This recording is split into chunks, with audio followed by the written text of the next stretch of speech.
Contrairement aux apparences, Isabelle, 44 ans, et Katie, 41 ans, ne sont pas en train de désherber leur jardin, mais plutôt de procéder à une cueillette minutieuse. On cueille du lierre terrestre. Là, on va cueillir de la pimprenelle, la carotte sauvage. Derrière ces noms que vous ne connaissez peut-être pas, se cachent en fait 3 espèces de mauvaises herbes. Depuis une dizaine d'années, les 2 femmes en sont complètement accros, à tel point qu'elles les laissent pousser un peu partout dans leur jardin. En fait, on fait le contraire des jardiniers. Nous, on va chercher des mauvaises herbes qu'on introduit dans notre jardin. Un choix d'alimentation un peu surprenant, d'autant que côté look, les mauvaises herbes sont loin de tenir le haut du panier. Maintenant, on a un panier bien rempli, donc il ne te reste plus qu'à les cuisiner. Aujourd'hui, les Français redécouvrent ces herbes mal aimées qui ont longtemps souffert de leur réputation. Elles sont certes difficiles à arracher et reviennent toujours au galop, mais en fait, elles n'ont de mauvaises que leur nom. On peut les cueillir dans nos jardins, sur le bord des routes, et côté prix, elles sont imbattables puisqu'elles ne coûtent absolument rien. Pour passer de là à là, il n'y a donc qu'un pas, mais visiblement les habitudes ont encore la dent dure. C'est bizarre quand même, hein. Ça a une sale tête, hein. Ça donne pas du tout envie. C'est vrai que le plantain n'a pas franchement bonne mine, mais pourtant ses feuilles sont délicieuses en salade. Quant au pissenlit, c'est fade, c'est pas bon du tout. Marion Kaplan est bionutritionniste. Pour elle, il est grand temps de redonner aux plantes dites sauvages leurs lettres de noblesse. Elles sont notamment très bien pourvues en vitamines A, B et C et en minéraux indispensables comme le magnésium, le calcium et le fer. Ces plantes sauvages, c'est un réservoir de nutritifs. Et ce qui est étonnant, c'est qu'on dit que ce sont des mauvaises herbes, mais ce sont des herbes magnifiques. Mais pas tant que ça. Avant de se lancer dans la cueillette sauvage, mieux vaut être avisé. Certaines mauvaises herbes peuvent avoir un effet saisissant. Il y a les fraisiers sauvages. Par exemple, la feuille du fraisier sauvage, il faudrait la consommer tout de suite. Parce qu'au bout de 10 minutes, elle balance des toxines et elle devient toxique. La consoude, c'est un super reminéralisant, mais attention parce qu'au contraire aussi, elle peut entraîner des problèmes rénaux. Pour éviter ce type de désagrément, procurez-vous un guide cueillette ou faites appel à un naturopathe qui vous aidera à faire le bon choix. En attendant, voici d'ores et déjà le top 5 des meilleures mauvaises herbes de Marie.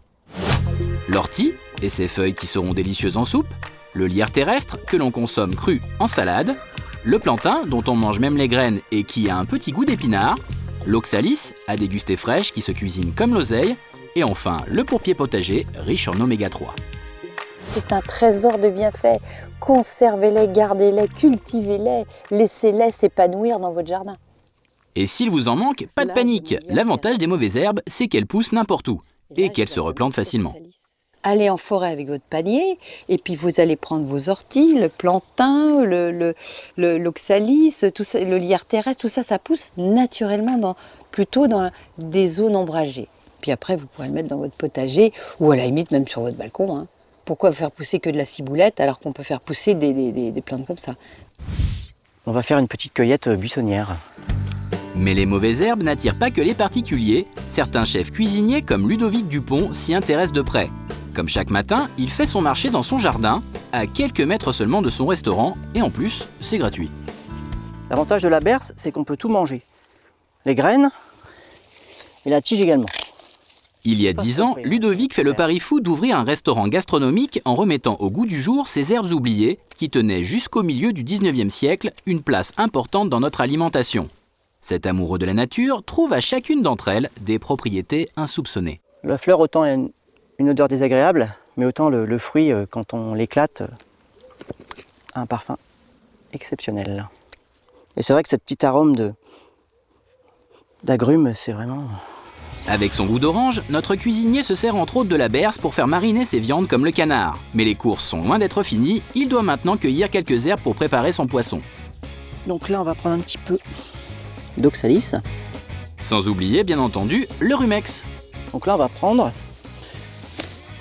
les grandes feuilles. On en a suffisamment pour un beau petit poisson.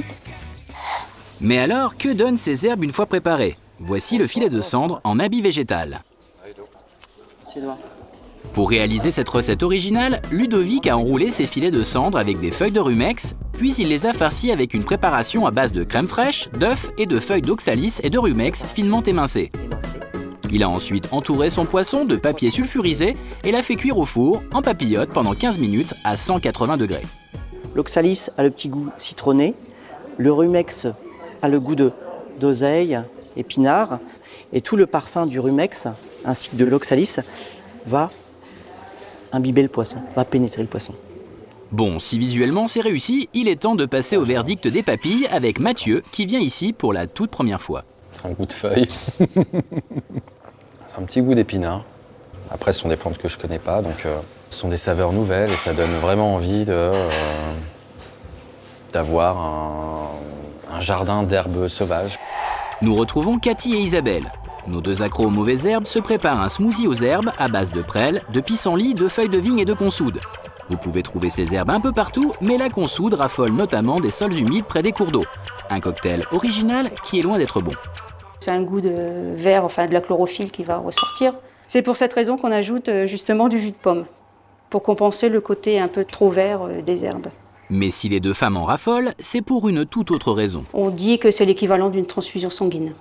Donc voilà. Même si Cathy va un peu fort, cette boisson est un véritable concentré de vitamines et d'acides aminés.